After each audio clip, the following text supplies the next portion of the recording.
Perfect. All right, everybody, welcome back to another episode with Matt and I here. We're going to delve into a bit of a different topic today. We're going to talk a little bit about human trafficking.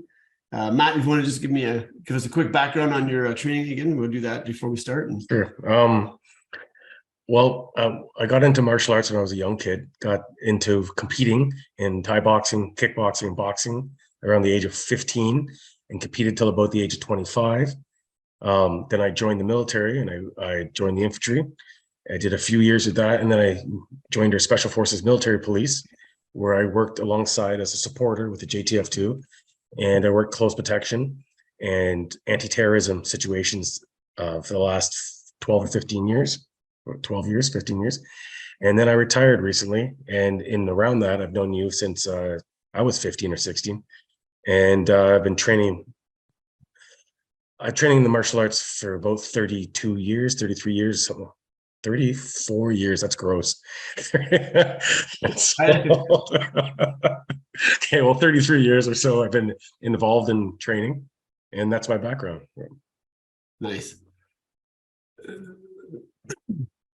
And for myself, I've been training since I was 16-ish. So I think I'm at year number 36. And my background has been Goju karate, but then also branched into a lot of self-defense training with Tom Batiri and Carlos Montalvo for bodyguard training, and also just a general bunch of really good self-defense training that's a little more on point with things that will work. As we know, there's a lot of things that are taught that sometimes do, sometimes don't work. You know, the art itself is great, but it doesn't always do the things it should do when it comes to self-defense. So you got to look outside the box for different things. And we've known each other since 1997-ish. Yeah, so almost the whole time the club's been open, so almost like 26 years. Yeah. Which is awesome. So we're going to talk a little bit about human trafficking, because it's a pretty big topic right now. I don't have we were talking about this prior to this, but lots of different research everywhere, but there's lots of it that's kind of all over the map as far as stats and stuff goes. So we'll take it from where we think we can take it from. We'll add some stuff in, and nevertheless, whatever the stats are, the problem is huge. And actually, you just reminded me when I'm going to screenshot something for this conversation. Let me find it as I talk to you. I have it. Okay, so if you think about helicopter parenting that is today, I think that was possibly directly correlated to our childhood in the 80s, when kids started missing and they were on top of cartons of milk and stuff. Do you remember that? Yeah. They don't do that anymore, but there used to be a lot of kids, and I never thought about it as a kid. I mean, you don't think about that kind of stuff, but I can remember as we got older, parents started to be more and more less letting the kids run the streets the way that we had things. Yes. Helicopter parenting. And it's not to our benefit. I mean, the kids are much different today than they were when we were younger. And I know that's correlated to the way people have raised their kids today. And I wonder how much correlation of this topic we're talking about affected the last 30, 40 years of letting kids run free. Because I don't know, because it's a good point to make. When we were young, we just kind of did our thing. And now I don't know if it's the same way, not from what I've seen.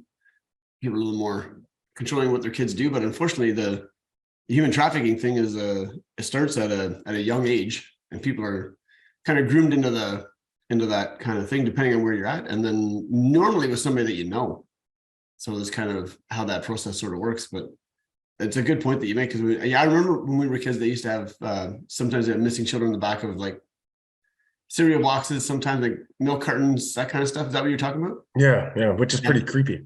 Yeah. But I haven't seen any of that stuff in man, it's been, until you just said that, I totally forgot all about that. Wow.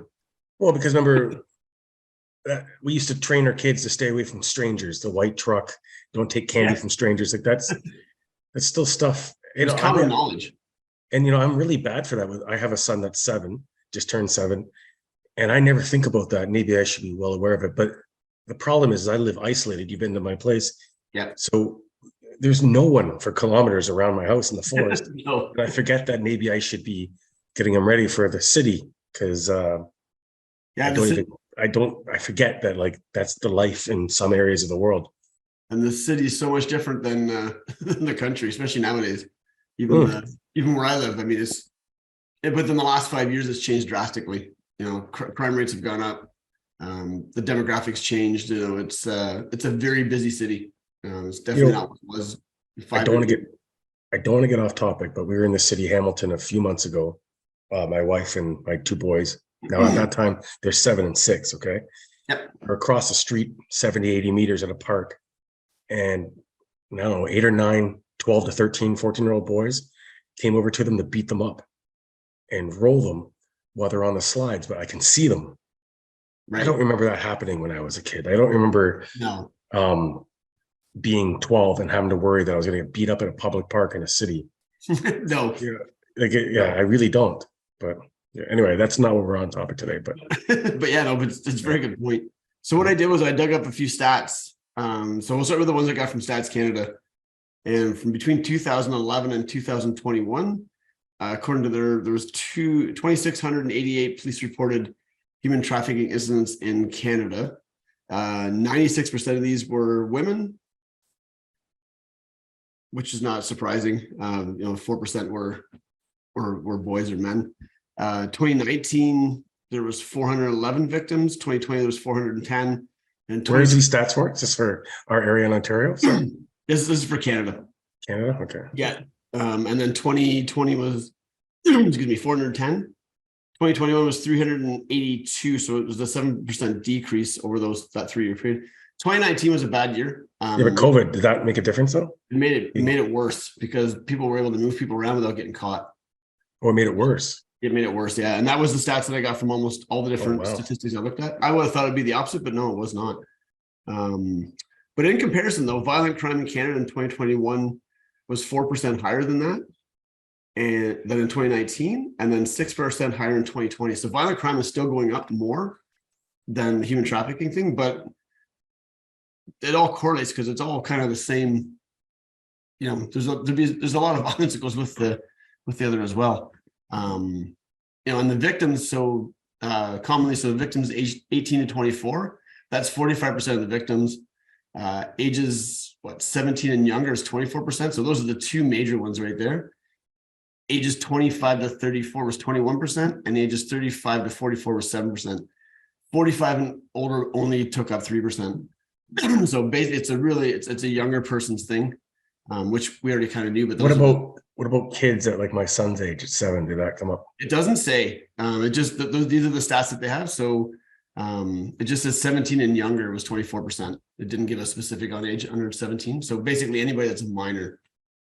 I find myself, even as a father, I'm a new father, incapable of understanding how horrible that could be to a person. I can't even, like, my brain will stop trying to process the reality of how horrible someone.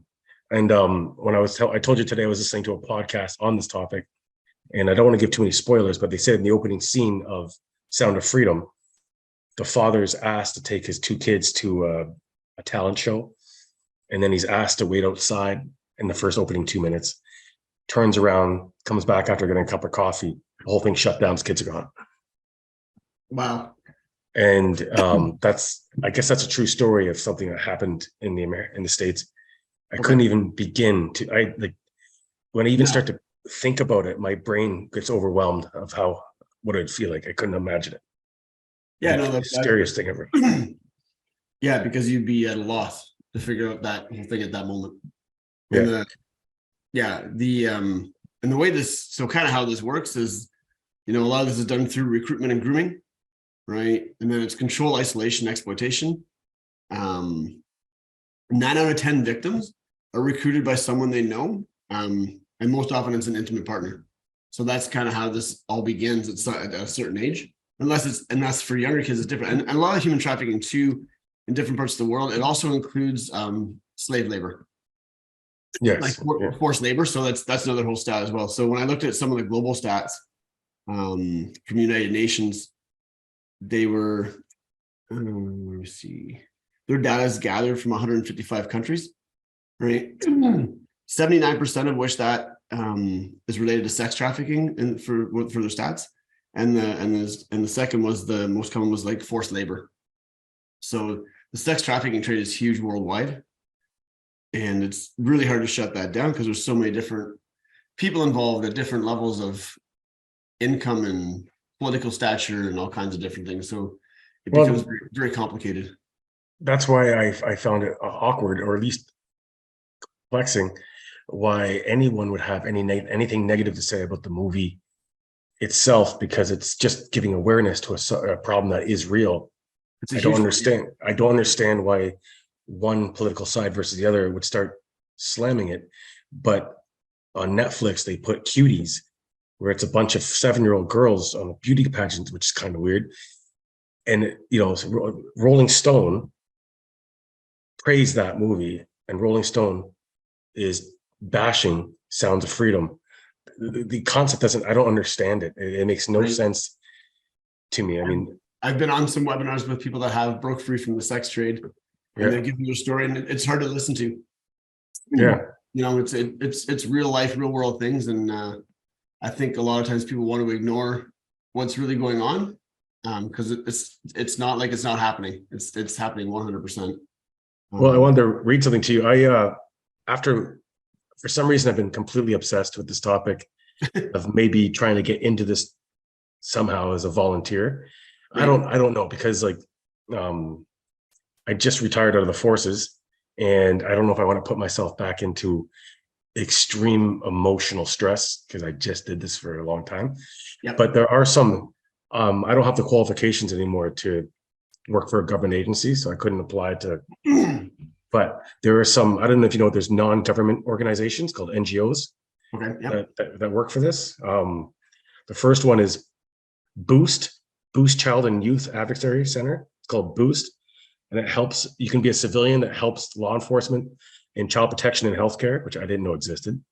Well, CAS is a little different. We know what that is. That's not quite the same. Canadian Center of End Human Trafficking. It's based out of Toronto. The Canadian Center of End Human Trafficking works nationally to combat human trafficking, including child trafficking, and the focus on prevention of victim support, public awareness, and diversity. The organization works closely with government agencies, law enforcement, but I didn't know if that was what, as a civilian now, if you could volunteer to work with some of these agencies because of my background. I'm just talking out loud. No. Well, there's more awareness coming all the time. Like I said, when I've sat on some of the webinars with, I forget, it was last year with the ILAT network, so the International Law Enforcement community, they did a full bunch of webinars just on this alone to bring it to light, because it's big. I mean, and you know, with Ontario, the big corridor in Ontario is from Windsor to Toronto and then to Montreal. Right? It's a very, very commonly used way. You know, KW is part of that as well as people roll through. So it's, you know, it's very common for this area. And I don't know how it works in different parts of the world so much, but I know that for here, that corridor is a big window of travel and opportunity, unfortunately. And it's access points to where we need to be. And in Montreal, you hit ports and you can be gone from there. Yeah, it is really depressing to think about. And yeah, it's a kind of a sad topic to bring today, but it's what's going on in the media today. Yeah. But it is a topic that shouldn't be ignored. It should be awareness towards it, and people start watching. But I know when we do our level 2 self-defense course for women, we show an awareness video where people are actually, you watch the video and you can see where people are like locked in rooms or behind windows. And if you're not aware of the simple things in front of you, because people always miss those steps, they always look right in front of them, but they don't see beyond. You miss the signs that people are in trouble. And it's just awareness is key. You know, when you see something that looks weird, you know, it's okay to report it. And well, in combat too, when you get stressed, you become tunnel vision. So like when you train room entries and exits, people often don't pay attention to what they're doing because they get stressed and their vision gets very narrow and they're incapable of starting to look around at what's going on. That happens, I believe, when your heartbeat goes over 180 beats a minute. We call it in the military, it has different names, but in the military, we call it going into the black.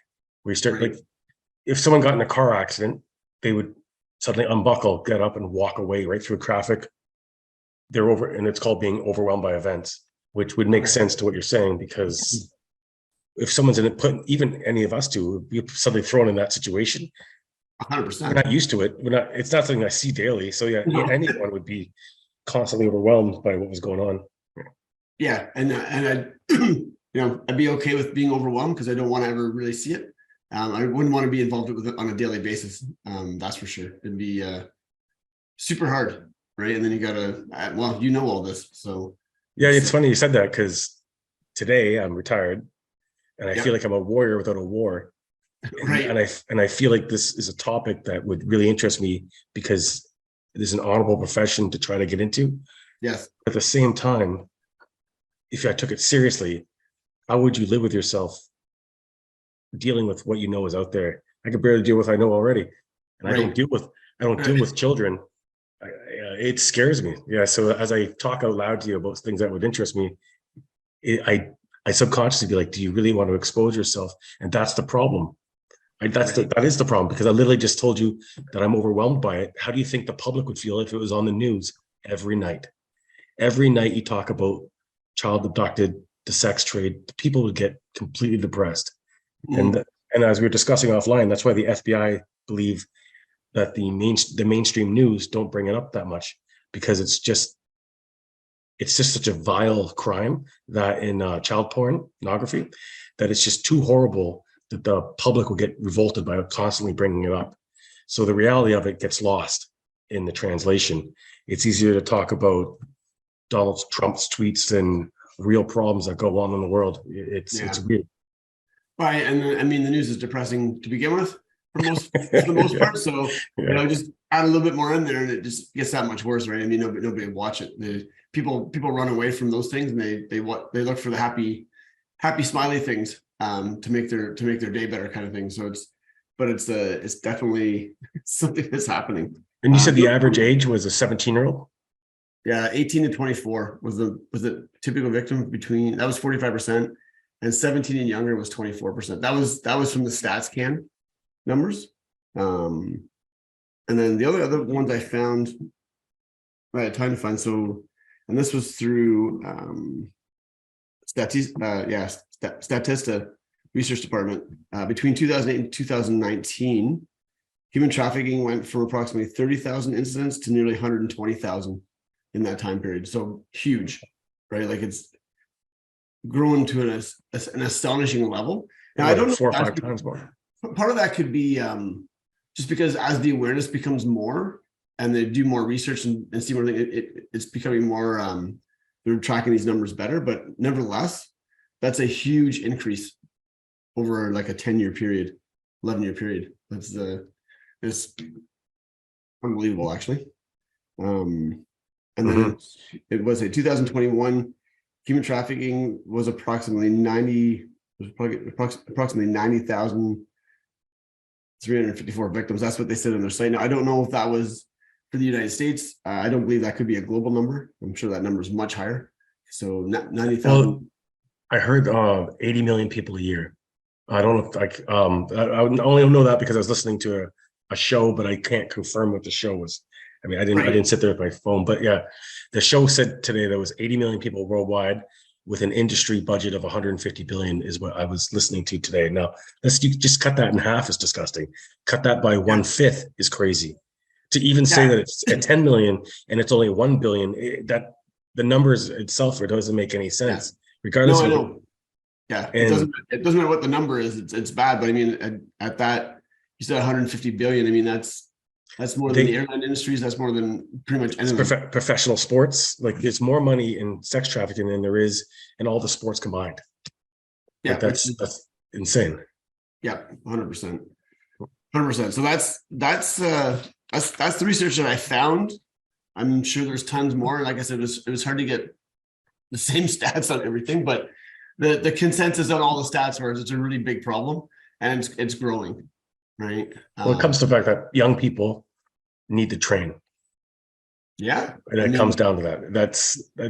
And the reality is, we always come back to the training. I mean, it could save you. I mean, just learning awareness and having some, confidence and the things that martial arts do for you and just or training in general, I mean, it's going to help improve all those areas of your life. And then hopefully you don't go down the road of getting into a position where you're with somebody that could lead you down this path or get trapped into it. But yeah, I mean, training 100% could be it could be your saving grace from a mental standpoint and a physical standpoint for sure. So, you know, we always come back to that because that's the stuff that's important when it comes to real life. I mean, hopefully, you know, I would like to think that maybe nobody would ever have this happen to them, but it does happen, right? You can't have the attitude that it'll never happen to me. Same for self-defense, because it could happen anywhere. You can be doing anything if you're out in public. I mean, if you stay in your house and never go anywhere, obviously you're safe, but I'm not the kind of person to sit in my house, neither are you. Going out and doing things and being in crowds, I mean, that stuff happens. I mean, and 9 times out of 10 you're probably fine, but what happens for that one time it goes to hell? Yeah, I agree. And that's what we do for a living, is help people create the best situation they put into. Yeah, for sure. I should say, find the best solution of the problem they've found themselves in. It's probably a better way of saying it. And get to safety, you know, get out and get to safety. So that's all the stuff I've got for right now for the topic. I think we should do this topic again. Both of us research a bit more and see if we can find some. I think maybe if we see the movie, that's a great idea. And then have a post conversation. All right. So what we'll do, so everybody that's watching right now, we'll mine are gonna give this movie a watch, and then we'll do a review on it, and that'll be our topic for next month. Sounds good. Perfect. All right, Matt. Thank you very much. We will reconvene in 1 month from now for everybody, and we'll chat then. But thanks again for your time.